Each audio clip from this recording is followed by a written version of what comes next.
Bom dia a todos. Eu queria agradecer o acolhimento que me fizeram e a organização destas jornadas. Sobretudo queria felicitar a organização destas jornadas pela felicidade da temática escolhida.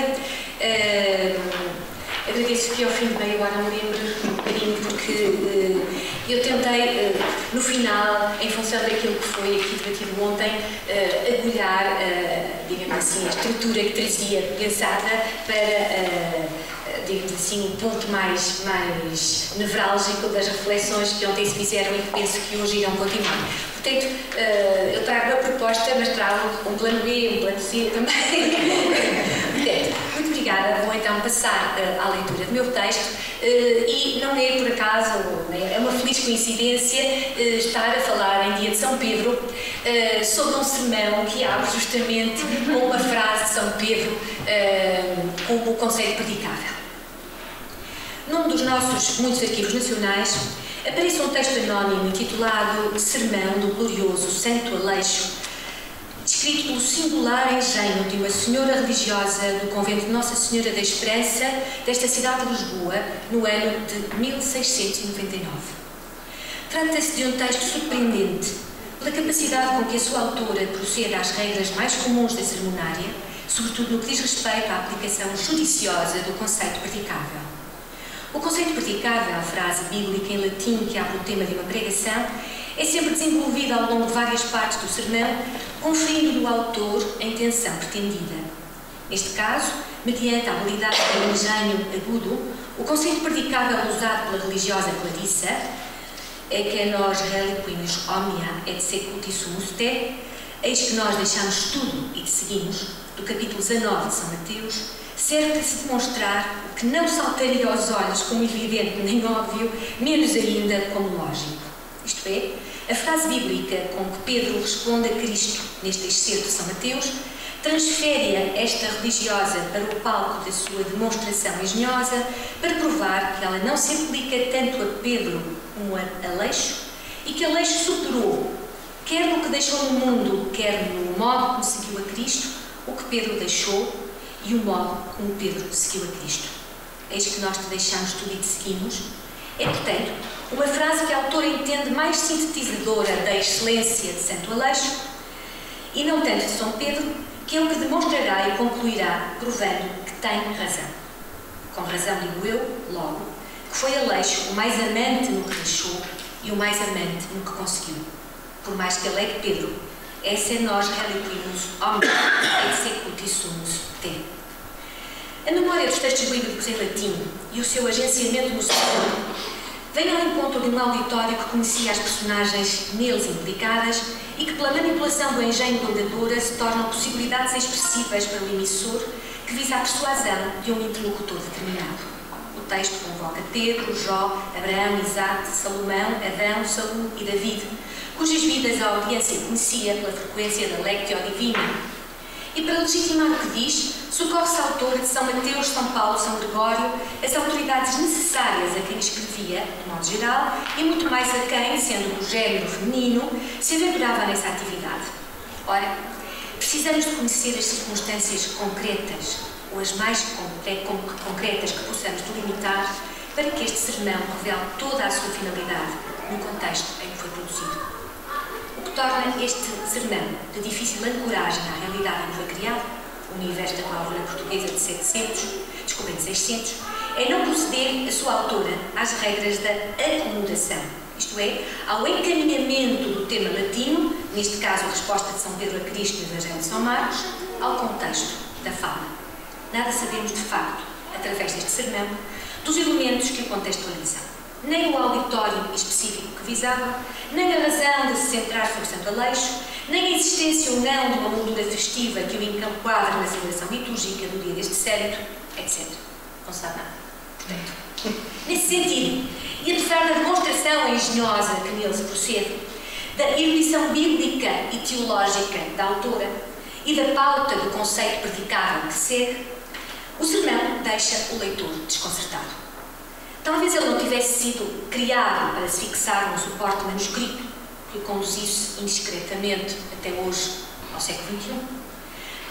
Mais grave ainda, na ausência destas informações, A mensagem que se capta ficará seguramente aquém do que a descodificação linguística do texto nos permite ler, pois falta-nos todo o contexto em que emerge. De facto, sabemos que a produção e leitura de sermões não constituía raridade nesta cláusula feminina, pelo que se deduz da naturalidade com que a oradora se dirige ao seu auditório que se supõe habituado à sua ocorrência. Intento descobrir no Evangelho o amor de Aleixo que hoje tomo por assunto. Acreditando que o sermão foi escrito pelo singular engenho de uma senhora religiosa, o auditório que se perfila diante do leitor é o próprio mosteiro onde foi produzido. Mas visará o sermão a totalidade das pessoas religiosas? Faça então a omissão das circunstâncias concretas do auditório, ainda que se suponha que seja feminino e monástico, e partindo de leituras comparadas com outros textos e outras autoras, procurarei identificar justificadamente a autora deste anónimo texto, bem como as circunstâncias da sua produção, procurando deste modo que se faça luz sobre a mensagem que ele pretende alcançar. Assim se procurará ponderar a real função deste sermão, esse género, por maioria de razão insuspeitável enquanto proveniente de voz feminina, dado que implicava uma gestão de saberes vários que não eram adequados a senhoras e que por isso relegavam a sermonária para o lumos sacerdotal. Aliás, os sermões constituíram um género de grande impacto público que pressupunha conhecimentos de teologia e de retórica, implicando quase uma oficina permanente de formação. No entanto, várias religiosas comentaram sermões do grande Padre Vieira, ora criticando a clareza das suas deduções, ora elogiando o engenho do seu discurso, ora escandalizando-se com as fantasias argumentativas do jesuíta, ora glosando frases pronunciadas pelo orador. Soras Violante do Céu, a mexicana Sora Juana Inés de la Cruz, Soras Maria do Céu e Soras Feliciana Maria de Milão constituem exemplos eloquentes do que acabamos de dizer, sobretudo esta última, que a propósito do célebre sermão que Vieira não chegou a pregar na Capela Real por ocasião dos anos da Rainha em 1668, mas a que a religiosa teve acesso por cópia manuscrita que lhe chega ao convento através de uma amiga que lhe pede as suas impressões, emite pareceres algo críticos sobre o orador jesuíta. De facto, Feliciana Maria de Milão, que responde por carta, parece não reconhecer em si os dotes de comentadora que a amiga lhe pressupõe, mas após este breve tópico de modéstia, esmiuça mordazmente o sermão em causa. No entanto, exercita essa sua argúcia numa rede feminina de socio-espiritualidade. No entanto, apesar das estratégias editoriais, a nível dos paratextos sensórios e de autor, procuraram legitimar a capacidade e ou a possibilidade de ensino às senhoras, sobretudo às religiosas, ao arrepio do texto da Escola Paulina, não subsistem muitos exemplos desta prática de sermonária entre os arquivos portugueses, sinal de que, mesmo podendo ter sido uma realidade comum dentro dos mosteiros, tê-lo-á sido apenas no seu interior mais recôndito, onde terá circulado em esferas restritas para grupos concretos, apenas ou fundamentalmente em suporte oral, em que o manuscrito deve ter funcionado apenas como pauta de memória e que os mosteiros não usavam enviar para o exterior, como faziam com quase tudo popularmente produzido. Por isso, a existência deste sermão manuscrito sobre Santo Aleixo permite aceder a mais um tipo discursivo produzido nos mosteiros femininos e suspeitar que terão sido os contornos da auctoritas feminina nesse século XVII, já em limiar do XVIII, em que o texto em causa foi produzido dentro dos muros conventuais. A análise da sua temática e dos modelos de escrita que estão subjacentes permitirá integrar uma funcionalidade muito própria, possibilitando quer a compreensão da razão pela qual esta religiosa terá convocado Santo Aleixo como tema do sermão, quer o tipo de destinatárias que lhe subjaz. Aliás, ter ido a autora, uma franciscana Clarissa, buscar um modelo de santo masculino, ainda por cima fora da esfera da ordem a que pertencia, terá certamente alguma razão significativa. Voltando ao nosso manuscrito, a indicação de que se trata de um sermão produzido pelo engenho de uma religiosa do Mosteiro da Esperança facilmente nos conduz a uma de duas possibilidades de autoria. De facto, por esta data, só Sora Maria do Céu ou Sora Madalena da Glória gozariam da fama literária de engenhosas, que as levaria aos prélios a partir da década de 30 do século XVIII. Sora Madalena da Glória nascera em 1672 e Maria do Céu quase 20 anos antes, em 58. Por estes anos de 1699, data do sermão, da cópia do sermão, nenhuma delas tinha ainda publicado obra, tendo Madalena da Glória 27 anos e Maria do Céu 41. A maturidade, a alguma ousadia, a auctoritas a que a autora deste sermão testemunha ao longo de todo o texto, talvez indicie tratar-se de Sora Maria do Céu. No entanto, só em 1715 sai publicada a sua biografia de Santa Catarina, em 1731 a Preciosa e em 1733 a Preciosa Obras de Misericórdia. Por seu lado, Madalena da Glória só publicará o primeiro livro em 33, O Astro Brilhante em Novo Mundo, uma biografia da recentemente canonizada Santa Rosa de Lima, seguida em 34 e novena na mesma santa. Mas o que verdadeiramente nos sugere que a autoria deste sermão se deve mais a Soror Maria do Céu do que a Soror Madalena da Glória é a consciência do que a teoria e crítica literárias vêm dizendo há já uns anos. A oratória sacra foi a formação discursiva com mais peso no século XVII português.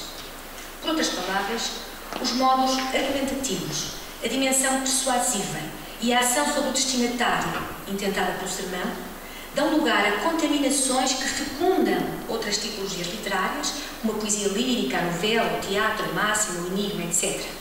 De facto, a escolha de Soror Maria do Céu como autora deste sermão parece a hipótese mais solicitada, pois na edição da Preciosa Obras de Misericórdia dedicou a Santo Aleixo uma mini-agiografia no Flor Sanctorum pequeno que intitulou História de Aleixo Romano e Pleio, porque é mesmo um Flor Sanctorum pequeno. Aleixo nasceu com muitos, casou com poucos, viveu com nenhum. Suas façanhas triunfou do amor, do sangue e da formosura. O tom 2 desta obra contém um Flor Sanctorum general, prosa, com 11 vidas de santos, abrindo justamente com elogio a Santo Aleixo, prosa, seguido de um novenário a Santo Aleixo e de outros fragmentos textuais em que o santo acaba por ser figura central, por aí se individualizando na panóplia devocional da época, pois Santo Aleixo não é muito recorrente na literatura geográfica produzida em Portugal. Celebrando-se a sua festa a 17 de março, o Flor Sanctorum de Diogo do Rosário, em 1585, não o insere no seu elenco de histórias de vidas e feitos insignes dos santos, indiciando que no contexto português do século XVI, ainda Santo Aleixo não tinha atingido uma presença significativa.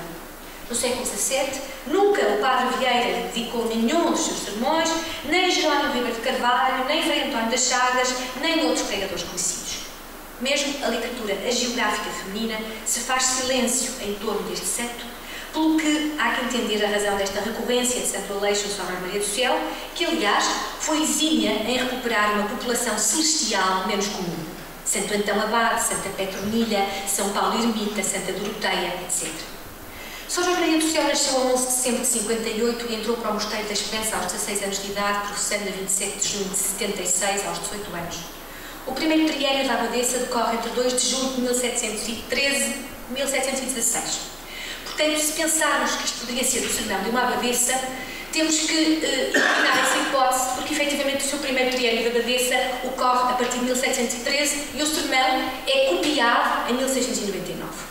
Do segundo triênio só exerceu o cargo por um ano menos 4 dias, conforme relata o cronista da Ordem, e perante esta cronologia, o sermão não terá sido proferido durante o exercício do cargo de abadesa, mas talvez no de mestra de noviças, o que lhe retira em projeção quanto ganha em funcionalidade e função pedagógica, formativa e persuasiva. O cargo de mestra de noviças foi o primeiro para o qual a comunidade a nomeou, tendo logo a seguir sido porteira e mais tarde, então, 2 vezes abadesa. Terá, pois, sido no exercício de mestra de noviças que escreveu este sermão de Santo Aleixo para um público feminino e restrito, em torno de um modelo geográfico que constituía para ela um paradigma modelar de abandono de vida familiar. Aliás, o assunto do sermão, ao enfatizar a forma como Aleixo abandona a família de sangue no dia mesmo em que constituiria ele próprio uma família no seu casamento, de algum modo atalharia às noviças, que em fase probatória da sua vocação, em que as saudades de casa ou da família mais se fariam sentir, encontrariam em Aleixo um exemplo firme a que se arrimassem em altura de maior fragilidade. Como já se disse, em nenhum momento a autora alude ao seu auditório e, consequentemente, o que aqui se conclui resulta de uma interpretação construída e sustentada na generalidade da obra de Soror Maria do Céu, sobretudo na relação de intertextualidade interna que nela se capta. De facto, haveria certamente no Mosteiro da Esperança alguma relação da vida do santo que desconhecemos qual tenha sido.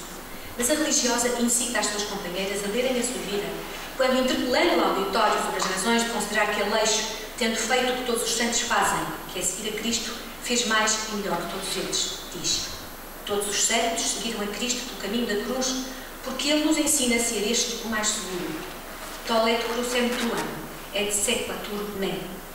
Pois se isto fizeram todos, e isto faz Aleixo, em que faz logo Aleixo mais que todos? Lê a sua vida e achareis a singularidade da sua cruz.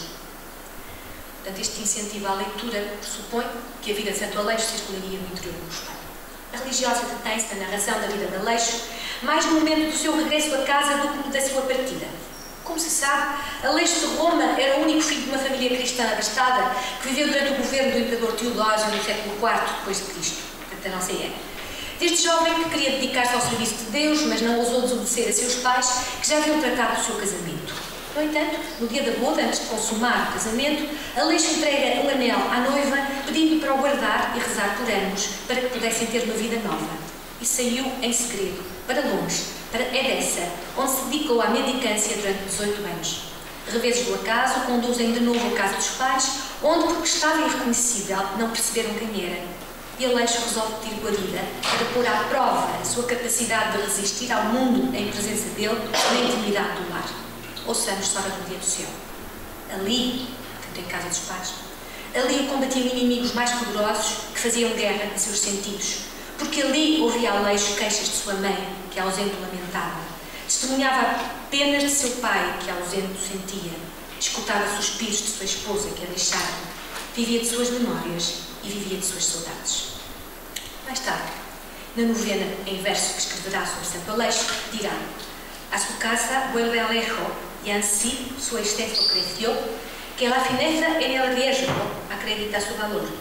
De sus padres oye el llanto, duélese pero sin voz, que es piedra para el silencio, que es hombre para el valor.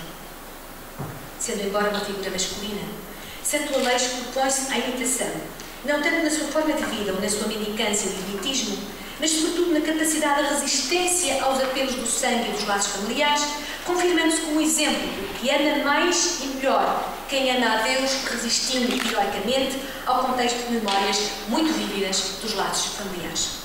O recurso à figura modelo de Aleixo no contexto da pregação por sermão escrito no âmbito do exercício do cargo de mestre de noviças parece servir a ideia daquilo que as noviças necessitavam para, e cito, não deixar medrar a erva agreste que poderá destruir a flor mimosa. De facto, em 1738, quando publica Aves ilustradas em aviso para servirem os ofícios, para as religiosas servirem os ofícios dos seus conventos, no capítulo intitulado O Pintacilgo à Mestra de Noviças, a ave adverte a mestra: criai-as para religiosas, e nesta virtude lhes segurais todas as mais.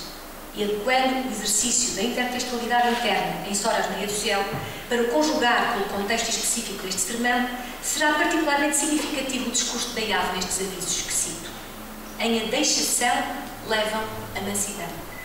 E ainda, depois de ter surpreendido a mestra de noviças a regar o seu craveiro e comparando o que vai dizer com a frase que Vieira dissera num sermão, recomendando ao auditório: tratai a vossa alma como tratais ao vosso cavalo, acrescenta: ao depois de cercardes ao vosso craveiro, os chegastes aonde lhe desse o sol, para que com o seu calor o vivificasse. E a esta imitação procurai dar calor a estas plantas que criais para as coisas de Deus, chegando-as muito à oração. Fazei que comuniquem hoje com quem se hão de desposar amanhã. Ali estudarão as galas nupciais. Em aquele fogo consumirão as saudades do mundo e as escórias da terra. Por fim, termina neste o aviso. Tenho, Senhora, dado fim ao meu discurso ou aos meus avisos, e em uma palavra vos incluo todos. Considerai que criais esposas para Deus e não para os homens. Tudo aqui, porque são flores hoy, serão estrelas mañana. Se olharmos um pouco para as tipologias textuais que Soras Maria do Céu construiu em torno de Santo Aleixo, procuraremos ver de que forma, temos vindo a ver de que forma elas dialogam com a conformação do sermão. O sermão demonstra que Aleixo amou mais do que todos os santos, porque abandona tudo o que esperava, porque tudo se lhe prometia esperançoso. E que amou melhor, porque não fugiu para onde a vista ou fizesse esquecer o que deixava, antes manteve a sua decisão de seguir a Cristo na resistência hercúlea aos apelos familiares, seguindo uma via em tudo singular na história da santidade. Em vários momentos do tópico de Aleixo, Maria do Céu dirá o mesmo que agora profere no sermão, essa formação discursiva de larga projeção e profundidade, como começamos por dizer. Foi Aleixo, em sua vida, compêndio de todos os santos, e o círculo todos os deixou como nenhum.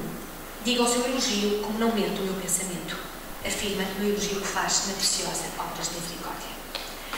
Numa época de apoteose dos pregadores, o ethos do orador passa por muitas refigurações, algumas delas lapidarmente sintetizadas por Padre António Vieira. Não basta que as coisas que se dizem sejam grandes, se quem as diz não é grande. Tal atitude que se defende modular por um pregador masculino não se conjuga facilmente com os contextos de pregação em que o orador é uma mulher religiosa. Não só porque o público masculino não lhes reconhecia estatuto de grandeza moral e social, como também porque elas próprias, moldadas na humildade de servas de Deus e esposas de Cristo, haviam aprendido na sua caminhada para perfeitas que ser grande era desejo próprio do mundo, mas não de quem dele se refugia. E por isso, esta religiosa defende que o relator do maior prodígio só pode ser o maior silêncio. Eu gostava só de lhes ler o início deste sermão, que é muito bonito, e que diz o seguinte: se às maiores maravilhas se seguem iguais suspensões, se do maior prodígio só pode ser relator do silêncio, mais parece arrojo de temeridade que impulso da devoção pretender hoje reduzir a palavras uma maravilha que emudece a melhor retórica e ficar do discurso um prodígio que ao mais perspicaz entendimento pode servir de embaraço. Porém, considero que sempre a fortuna favoreceu a ousadia, porque ainda quando lhe nega a satisfação no que busca, lhe deixa a glória no que intenta, que é crédito do valor aspirar ao mais singular, ainda que parece o mais difícil. E assim, fazendo time de empreender este impossível, intento descobrir no Evangelho o amor de Aleixo que hoje tomo por assunto, para dizer deste portento da virtude, deste prodígio da graça, o que pode explicar, quem não pode compreender. Afirma Carlos Silva que o sagrado, isto é, o total e o perfeito, não se deixa dizer senão em linguagens que tenham liminar consciência de si mesmas, isto é, do próprio signo. No sermão em apreço, a religiosa começa por reconhecer a insuficiência da retórica e da oratória para versar a vida a todos os títulos singularíssima e prodigiosa de um santo extraordinário. Cavalheiro, não é? Mas apesar da dificuldade, o ethos da oradora afirma-se pela ousadia de se lançar a essa tarefa impossível, explicando Aleixo quem o não pode compreender, porque sempre a fortuna favoreceu a ousadia. No momento em que o faz, portanto, neste momento de finais do século XVII, já em Espanha Maria de Arteias reclamava o direito à fala, ao discurso e à voz feminina. Mas em Portugal, esta atitude deve ser considerada como inovadora e ousada para o contexto conservador português. O sermão estrutura-se em torno do conceito predicável que esta religiosa parecia conhecer claramente, o que não era nada de extraordinário se entendermos as múltiplas incursões de pregadores nos conventos, a convite das madres abadesas e pelas mais diversas circunstâncias.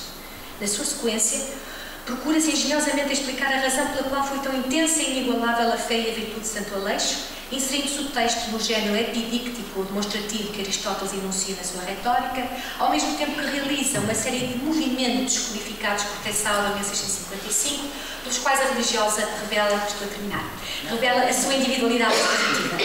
Instrui, demonstra, argumenta, critica, interpreta, questiona, comenta, surpreende, induz, suplica, deseja, interpela e ora.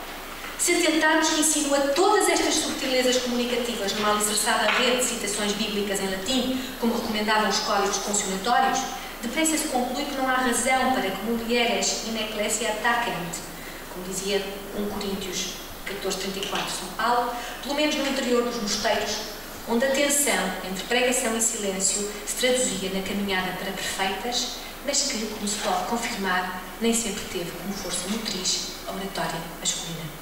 Muito obrigada, eu tenho mais coisas para dizer, mas dilazei.